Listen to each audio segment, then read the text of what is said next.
Portuguese police investigating the disappearance of 3-year-old Madeleine McCann, who went missing on holiday in the Algarve 15 years ago, say they formally identified a suspect. In May 2007, 3-year-old Madeleine McCann vanished from her family's holiday apartment in Praia da Luz, Portugal. Despite intense international media coverage and massive searches across multiple countries, which included Portugal, the UK, Spain, Germany and Morocco, the investigation hit several dead ends.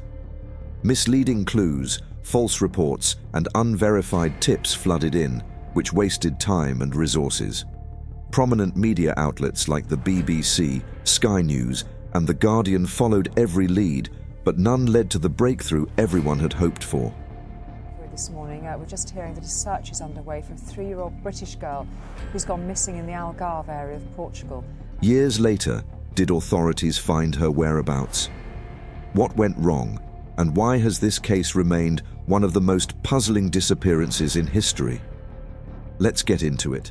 A new search in a new location in a mysterious disappearance of Madeleine McCann. She went missing in 2007 when she was just a toddler on a family vacation in Portugal. This was the kind of vacation every family dreams of. Both in their late 30s, Kate and Gerry McCann had been working hard in their respective careers as doctors. After years of managing their professional and family lives, they decided it was time to take a break. They booked a trip to the Algarve in Portugal, which is a popular destination for British families. Along with their 3 children, twins Sean and Amelie, they set off on May 1st, 2007, for what was supposed to be a peaceful week away at the Ocean Club Resort in Praia da Luz. Their 3rd child, Madeleine, was 3 years old at the time. The family stayed in a large, comfortable apartment at the resort. Although the accommodations were simple, the setting was perfect for a relaxing getaway. In many ways, the McCanns were an ideal family, educated, loving, and close together. Kate and Gerry were not just doctors, but devoted parents who were deeply involved in the lives of their children. What I like to say is that she looks like Kate, but she's got a McCann personality. And if you've seen the rest of my family... She's loud. Yeah, she's loud and she's a real extrovert. And they made sure to plan their vacation carefully and selected a family-friendly resort with a kids' club and a variety of activities. They weren't the type to take risks or be careless with their children's safety. In fact, the resort had a reputation for being secure, and they felt confident that their children would be safe while they enjoyed some quiet moments together. It was, however, on the night of May 3rd, 2007, that everything would change. And it's a night that no one could have predicted. On the evening of May 3rd, 2007, after a day spent enjoying the resort, Kate and Gerry McCann decided to have a quiet dinner at a nearby tapas restaurant with friends. Their 3 children, Sean, Amelie and Madeleine, were asleep in their apartment. The couple felt comfortable leaving them alone for short periods and took turns checking on them. Around 9:30 p.m, Kate checked on the kids. She found everything in order. Sean and Amelie were sleeping peacefully, and Madeleine appeared sound asleep in her bed. Later, Matthew Oldfield, their friend staying next door, offered to check on the children when he went to check on his own. He noticed the children's bedroom door was open, but he didn't investigate further and did not remember whether the window or shutter was open. And literally as I went back in, the curtains of the bedroom, which were drawn, but were closed, it was like a gust of wind kind of just blew them open. I mean, I knew straight away that she'd... At about 10 p.m, Kate went to check on the children again. When she entered, she found the patio doors unlocked. As she tried to close the children's bedroom door, it slammed shut on its own, which was caused by an open window. That's when she saw the window and its shutter were open, and Madeleine was missing. Panicked, Kate rushed back to the restaurant and shouted, "Madeleine's gone! Someone's taken her!" At around 10:10 p.m. on May 3rd, 2007, Gerry McCann asked Matthew Oldfield to go to the resort's reception and call the police. By 10:30, the resort began its missing child protocol, with hotel staff and guests searching the area for Madeleine. They initially thought she may have wandered off, but after hours of searching, there was still no sign of her. The McCanns, along with their friends, expanded the search, knocked on doors, and called Madeleine's name. As the night went on, panic grew. Every minute felt like an hour, and their fear only intensified. Kate and Jerry were desperate to find their daughter, but the more time passed, the harder it seemed. They were overwhelmed with worry and pain and tried to stay strong for their other children, but the uncertainty was almost too much to bear. Bright, funny and caring little girl. She is so special. Please, please do not hurt her. Please don't scare her. However, the police response was not ideal. 2 officers from the Guardia Nacional Republicana arrived at the resort around 11:10 p.m. After a brief search, they alerted the Policia Judiciaria, called the criminal police, who arrived around 1 a.m. By 2 a.m., search dogs were brought in, and by 8 a.m., the police expanded their search to include waterways, wells, and caves around the area. However, mistakes were made during what is known as the golden hours of a missing person case. There were no immediate roadblocks, and border and marine police weren't alerted for hours.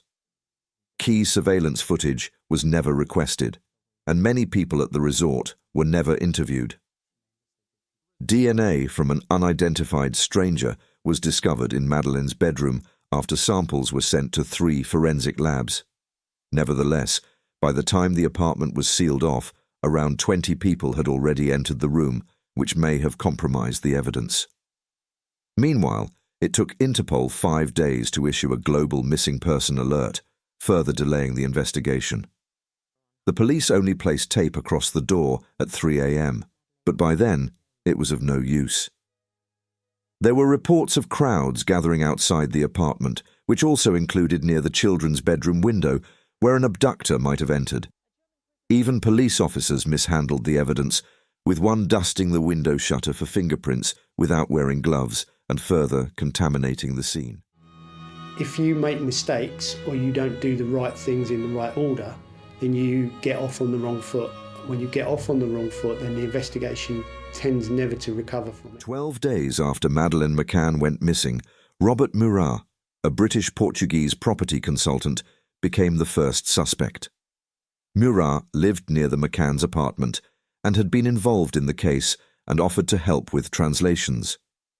Despite being questioned and his home and belongings thoroughly searched, there was no evidence linking him to Madeleine's disappearance. His status as a suspect was lifted in July 2008, and he later received significant compensation for defamation. In June 2007, the McCanns suggested using a former police officer's matter orientation system to help locate their daughter, but this was not taken seriously by Portuguese police. In response, the Portuguese police sent a letter to British authorities for further assistance. This led to the arrival of British sniffer dogs Keela and Eddie in July 2007. There's absolutely no evidence that Madeleine is dead. But then let me finish, please. There's absolutely no evidence that Madeleine is dead, and there's absolutely no evidence that we were involved in her disappearance. In the days leading up to Madeleine's disappearance, several witnesses reported seeing suspicious individuals around apartment 5A. These included men collecting money for fake charities and a man acting oddly near the apartment. Additionally, a blonde-haired man was seen watching the McCann's block on multiple occasions. Despite this, no immediate breakthrough occurred in the investigation. But what happened that night? Was Madeleine's disappearance the result of a random crime, or was there something more horrible?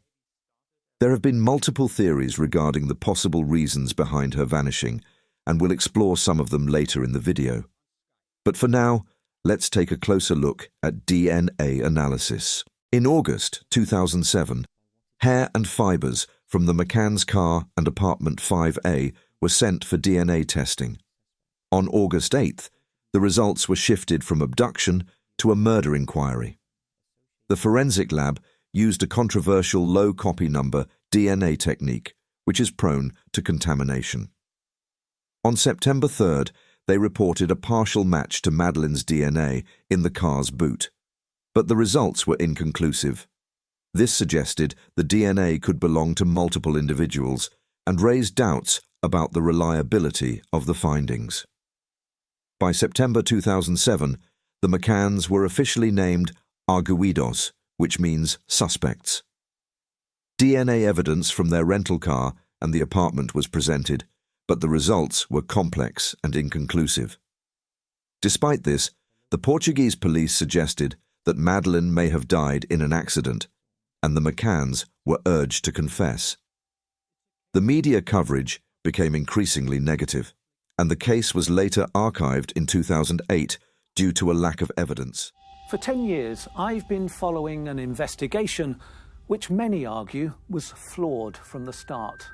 Madeleine McCann deserved a proper police investigation. In the days following Madeleine McCann's disappearance, the investigation faced major challenges due to a lack of evidence. There were no signs of forced entry into the apartment, no forensic evidence pointing to a crime scene, and no clear answers about what happened to Madeleine. Here are several theories that emerged. The first theory was the most prominent theory early on. Many believed a sex offender entered the apartment while the McCanns were dining and abducted Madeleine. Suspicious men were seen around the resort, and the children's bedroom door was found wide open. However, questions arose about how the abductor could have entered without being seen or leaving signs of forced entry. Another theory was that Madeleine was taken during a robbery gone wrong. It was suggested that thieves broke into the apartment to steal valuables, but when they found the McCann children inside, they abducted Madeleine. Several nearby burglaries had been reported, and some witnesses saw suspicious men around the apartment. The accident and cover-up theory suggested that Madeleine accidentally died in the apartment, possibly from an overdose of medicine or another accident. In a panic, the McCanns might have tried to cover up the death and make it appear as abduction. Some investigators pointed to inconsistencies in the McCann story, but no physical evidence supported this theory. Several witnesses reported seeing a strange woman near the McCann's apartment on the night of May 3, 2007. She was described as wearing a purple top and acting oddly, but there was no proof to connect her to Madeleine's disappearance. Each theory had its supporters, but none could explain Madeleine's disappearance with certainty. The investigation continued to explore all possible leads, but the mystery remained unsolved. May 2007, of course, 3rd of May, that's when Madeleine goes missing. He is saying that during the period of 2 weeks prior to the 10th of May, he was with a young girl most evenings. Madeleine McCann's disappearance quickly became an international media sensation. What started as a story of a missing child soon turned into a global incident. As the investigation was delayed, the media began questioning the McCanns' involvement, with some speculating that they might be hiding something. The story intensified when a police dog reportedly detected the scent of blood in the McCanns' apartment and rental car, which further increased rumours that they could be responsible for Madeleine's disappearance. What started as sympathy for the McCanns resulted in a media frenzy, with the world watching for answers that never came.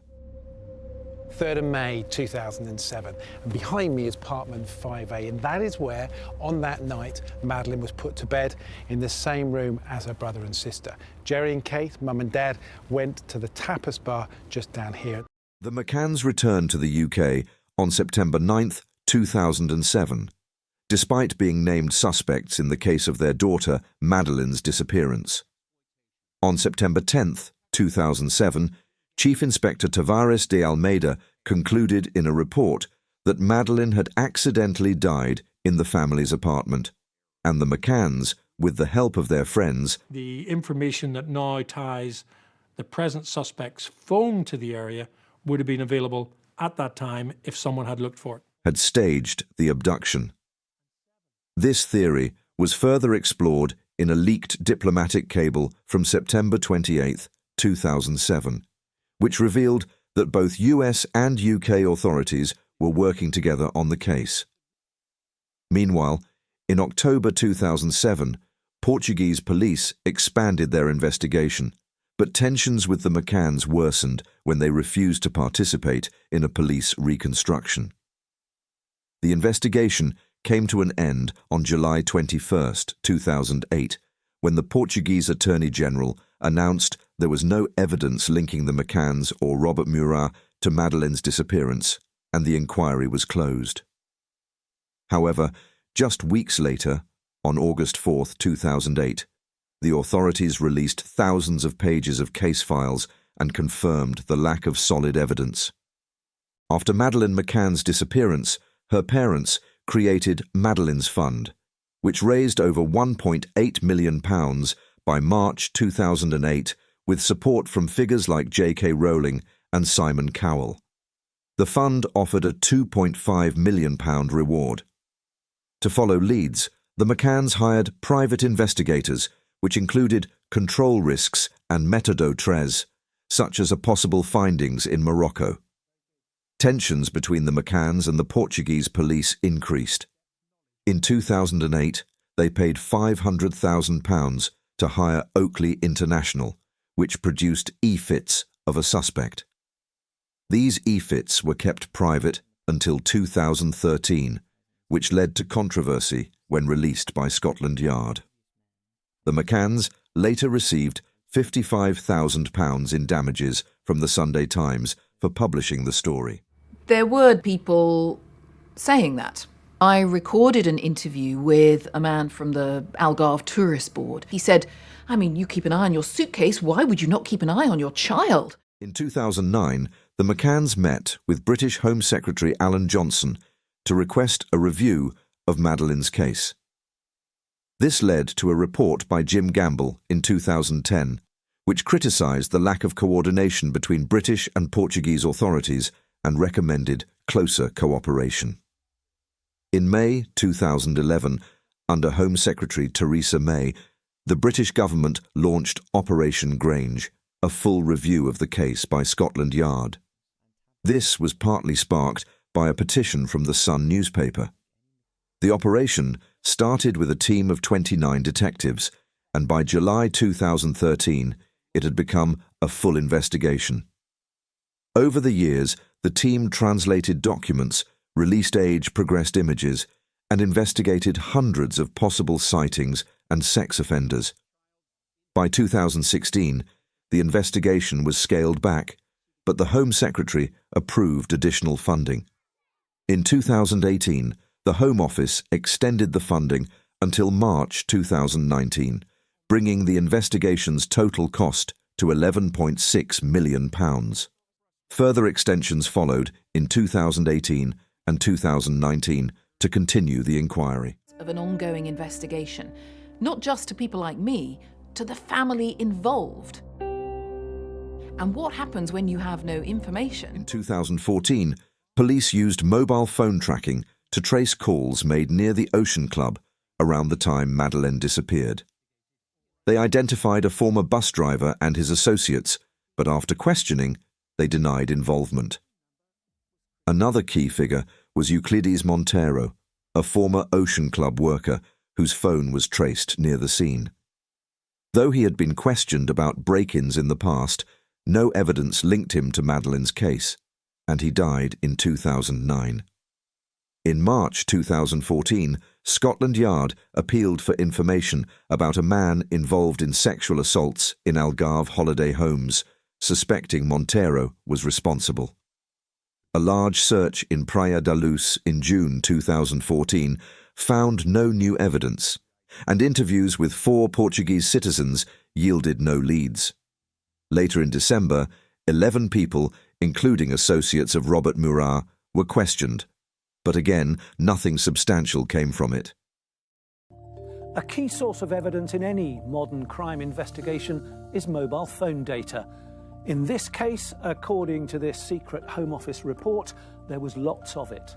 but it was badly handled by Portuguese investigators. By 2016, over 8,600 sightings of Madeleine had been reported worldwide, but none were credible. Scotland Yard continued to follow up on all leads, but there was still no trace of her. As the investigation pressed on, authorities hoped the remaining pieces of the puzzle would eventually fall into place, such as cell site data and leads about potential suspects, including sex offenders in the area.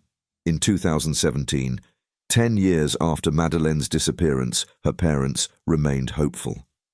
They vowed to continue searching for as long as it took, believing someone out there knew what had happened. At the same time, in Braunschweig, Germany, police received a crucial tip about Christian B., who allegedly confessed to a friend in 2017 that he knew what happened to Madeleine. But not for what it's thought he did to Maddie. He'll face court, charged with multiple sex offences against other children and a number of women.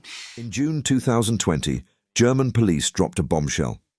They had a new prime suspect in the disappearance of Madeleine McCann. The suspect, Christian Bruckner, a 43-year-old convicted sex offender, had a history of disturbing crimes, and after years of dead ends, this new lead brought fresh hope to the investigation.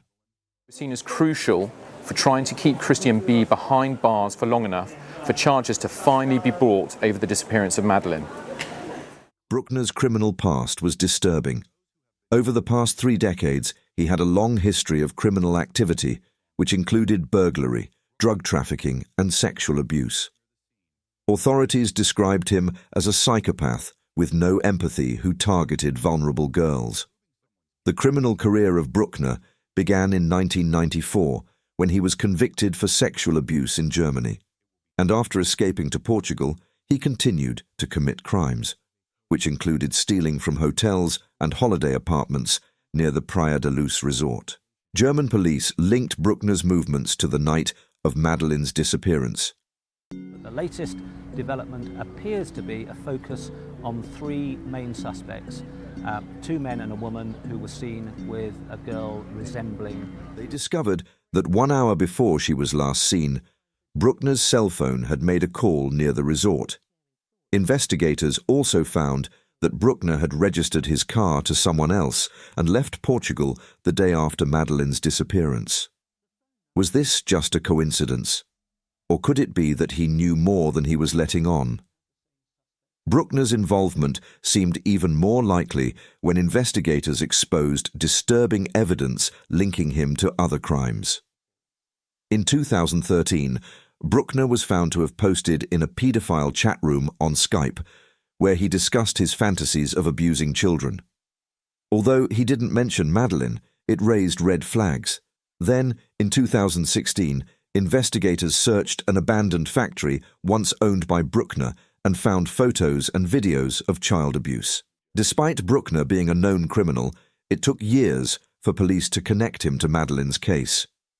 However, as they dug deeper, they found 391 photos and 68 videos of child pornography in his possession.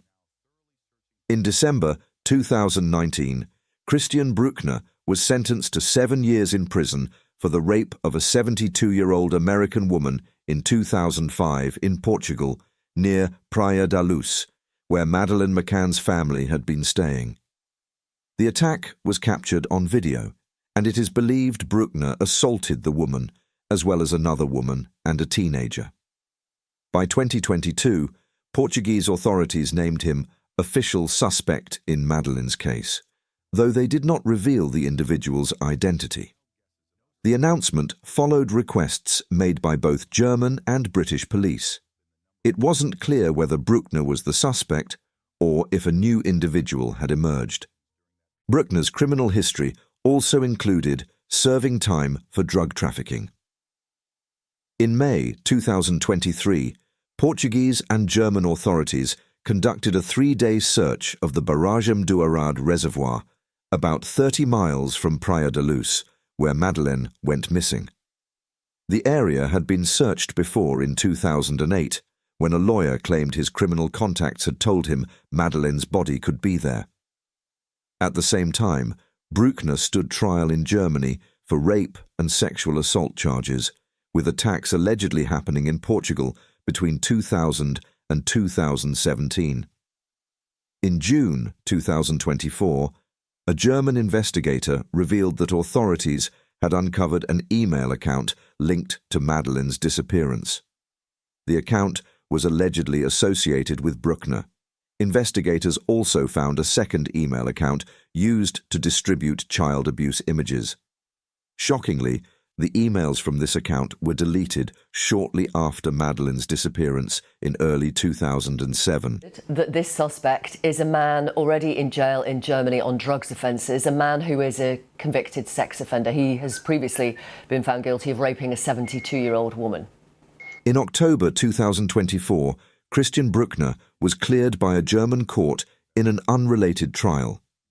Bruckner, who is 47 years old now, is serving a 7-year prison sentence in Germany for rape, but he has not been charged in Madeleine's case. The defence argued that there was insufficient evidence to convict him of the charges, while prosecutors had pushed for an additional 15-year sentence. Bruckner remains the central suspect in her disappearance, though no charges have yet been brought against him in connection with the case. German investigators still suspect Christian Bruckner may be involved in Madeleine McCann's disappearance, but they need more evidence to charge him. They point to his suspicious behaviour, cell phone records, and his history of targeting young girls as key links to the case.